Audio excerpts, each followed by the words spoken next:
Olá pessoal, eu me chamo Diego Moraes, sejam muito bem-vindos ao meu canal e o vídeo de hoje vai abordar o 9º capítulo do livro Saber dos Antigos de Giovanni Reale. Antes de tudo, gostaria de pedir a sua curtida, seu comentário e seu compartilhamento para que a gente possa cada vez mais engajar o canal e assim trazer mais conteúdo para mais pessoas. Vamos lá, 9º capítulo, tema Perda do sentido do fim. Sabedoria antiga e harmonia do cosmos. Vamos lá. Giovanni Reale inicia apresentando o niilismo como ponto central da negação do sentido do fim. Ou seja, com a inexistência de um plano superior transcendente, o homem está preso a toda a matéria apenas.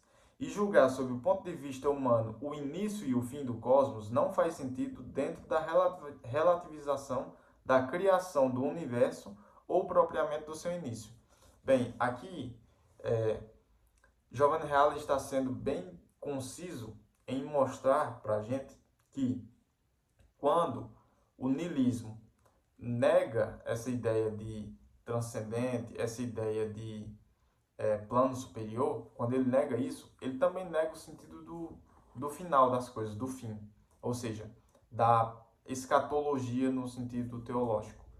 E o que seria a escatologia? Seria o final de todas as coisas e do homem, do mundo e do homem.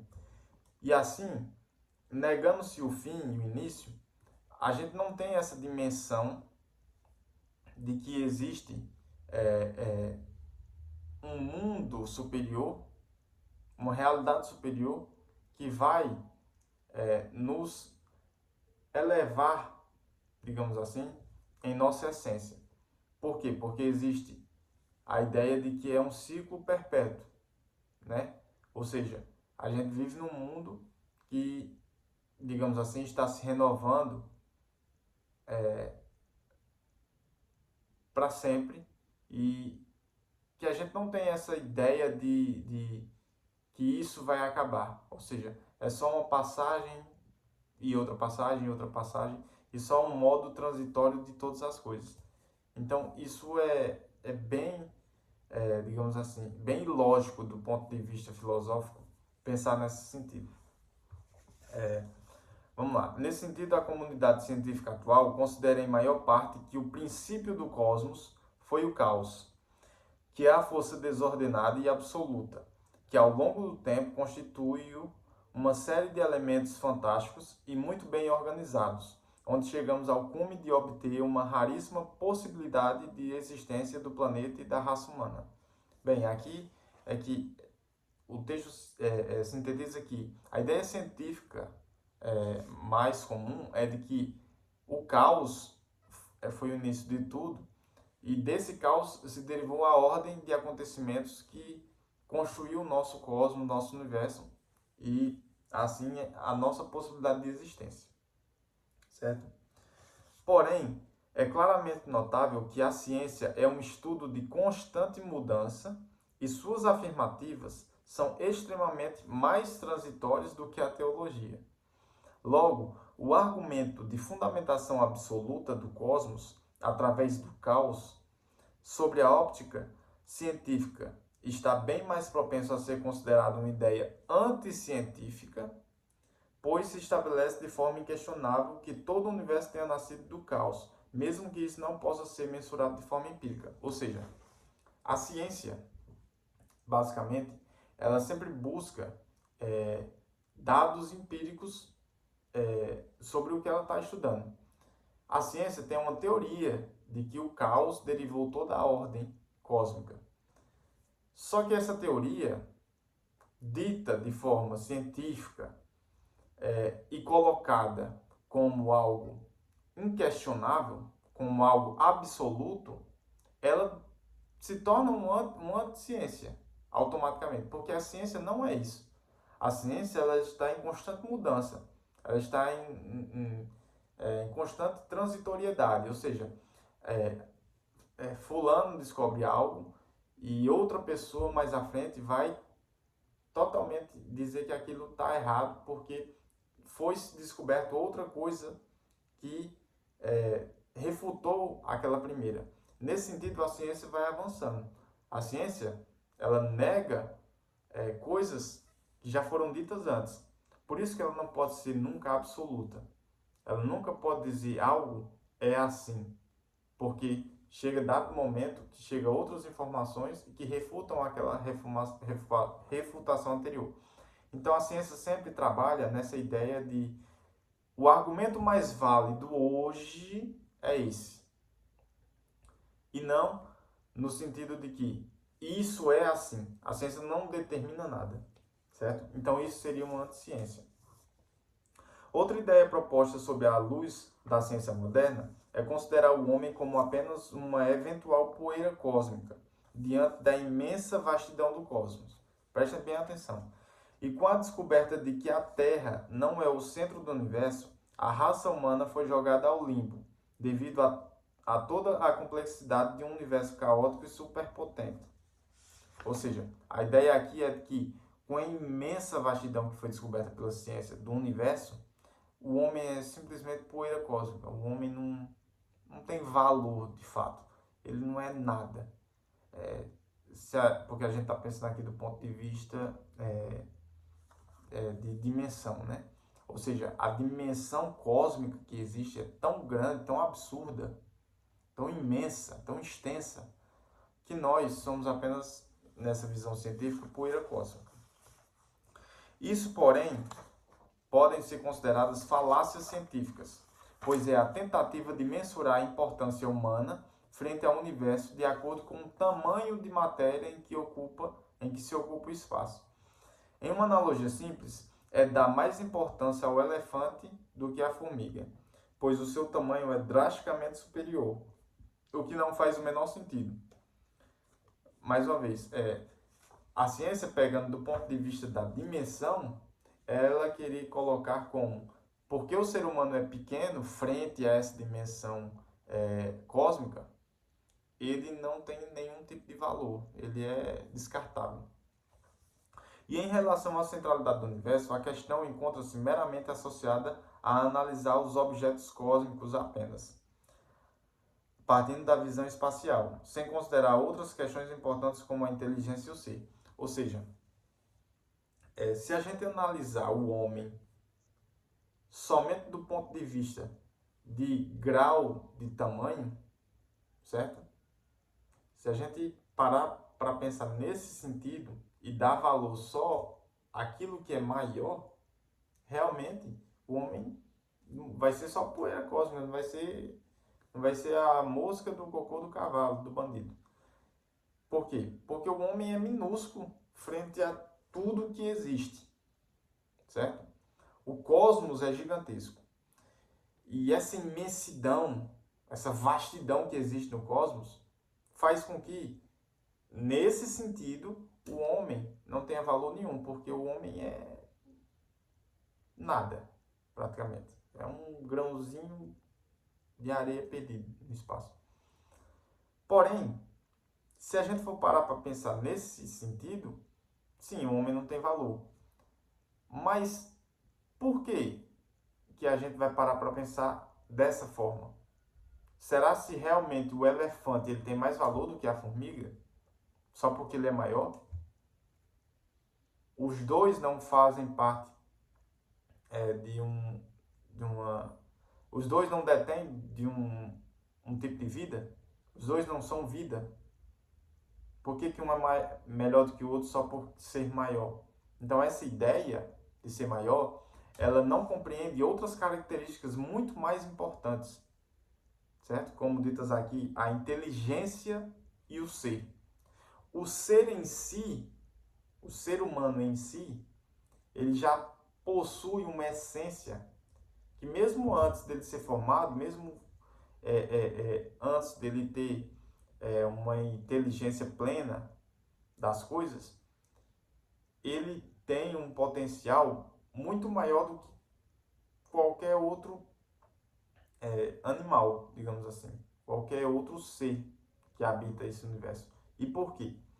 Porque o homem, ele já traz consigo uma parte do Logos divino, no sentido de que o homem ele é racional, ele tem o dom de entender as coisas, ele tem o dom de replicar as coisas. Ele tem o dom de fazer com que tudo que a gente consegue aprender, a gente consegue repassar, reproduzir, meditar e pensar sobre isso.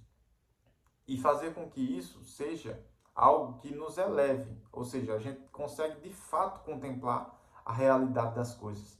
A gente consegue de fato contemplar esse cosmos. A gente consegue, na nossa pequenez cósmica, a gente consegue identificar todo esse cosmos. Ou seja, a gente consegue entender que existe algo muito maior a nós. E não é fácil nesse sentido. Por quê? Porque a gente tem que deter realmente o dom da razão. Se a gente não tiver a razão, como é que a gente vai chegar ao entendimento de que o cosmos é gigantesco? Beleza, o cosmos é gigantesco, mas como é que a gente sabe disso? Porque a gente é detentor de uma essência que produz a razão. A gente tem a razão em si. E é com essa razão que a gente identifica o que está mais elevado, o que é maior. Logo, nesse sentido, o homem, ele é um ser muito importante. Porque se ele não tivesse importância, ele não conseguiria, ele seria poeira cósmica no sentido de que ele estaria só existindo. Mas ele não estaria entendendo o seu papel dentro desse cenário todo. Entende? O homem, quando ele entende isso, quando ele raciocina e se eleva mentalmente para isso, ele consegue compreender aonde ele está, qual o papel dele e qual é o papel do universo frente a tudo que existe, certo? Ou seja, ele consegue identificar essas coisas. Mais adiante. Para um raciocínio mais formidável, temos Platão, que explora a ideia de que o nascimento da ordem através do caos pressupõe um antecedente de uma inteligência suprema capaz de estabelecer essa possibilidade de dar forma ao disforme, de construir uma cadeia de acontecimentos despropositados na mais alta perfeição objetiva do ser. Ou seja, Platão aqui ele traz a ideia de que esse nascimento da ordem, através da desordem, faz com que exista algo superior. Algo superior que cria, algo superior que dá forma ao disforme, que traz ordem ao caos, que faz, que molda o universo da forma com que ele é construído, com hierarquia, com ordem, com graus de beleza. Esse universo, ele é construído por algo maior. Algo maior que tenha vontade de construir, vontade de fazer isso tudo. Porque sabemos que não é do caos que nasce a ordem, mas é de uma ordem superior que nasce a nossa ordem material comum. Nosso cosmos, ele é ordenado porque ele deriva de uma ordem superior, uma ordem eterna, uma existência antes da nossa existência atual, uma existência que não está presa a limites temporais, espaciais, uma existência infinita, algo supremo, um ser supremo. Desse modo, conclui-se então esse capítulo com a ideia de que pensar que somos uma inteligência única frente a um universo exorbitante e complexo é bem mais mesquinha do que considerar a existência de uma inteligência magnânima, capaz de dar lógica a tudo aquilo que nasce logicamente. Ou seja, é mais fácil a gente crer que existe uma força magnânima capaz de dar lógica a toda essa ordem existente do que a gente supor que toda essa lógica que a gente compreende, toda essa ordem, toda essa ideia de que o homem estuda e consegue compreender racionalmente o universo, a sua essência, as suas motivações, suas necessidades. O homem consegue tudo isso e consegue identificar toda essa ordem de beleza, de justiça, de amor, tudo isso. É mais difícil crer que foi construído ilogicamente, ou seja, que foi construído através do próprio caos. O caos existia e aí ele monta uma ordem extremamente fantástica que insere o ser humano, os animais, todas as coisas, os planetas, as galáxias. Nesse sentido, isso é mais difícil de acreditar. Porque como pode uma ordem tão bela ser construída através do próprio caos? Não. Uma ordem como a nossa só pode vir de uma ordem superior. E essa ordem superior é um ser magnânimo que a tudo compreende e que a tudo que existe, a ele pertence. Dessa forma, Giovanni Reale finaliza citando Sêneca, em que ele diz basicamente que o vazio absoluto do cosmos só está presente no vazio absoluto do espírito. Olha que interessante. O vazio absoluto do cosmos, esse caos, essa ideia de nada, só está presente no vazio absoluto do espírito. Ou seja, quando nós estamos vazios de espírito, quando nós estamos vazios desse ser supremo, aí sim é que nós estamos no vazio absoluto do cosmos, porque a gente não consegue ter essa dimensão, ter essa compreensão de tudo que existe e de que nós somos formados por algo supremo e superior a nós. Então, pessoal, basicamente é isso. Esse foi o resumo do 9º capítulo. Espero vocês no próximo vídeo, que vai ser o 10º capítulo e talvez o encerramento do livro. E é isso. Fiquem com Deus. Obrigado e até a próxima.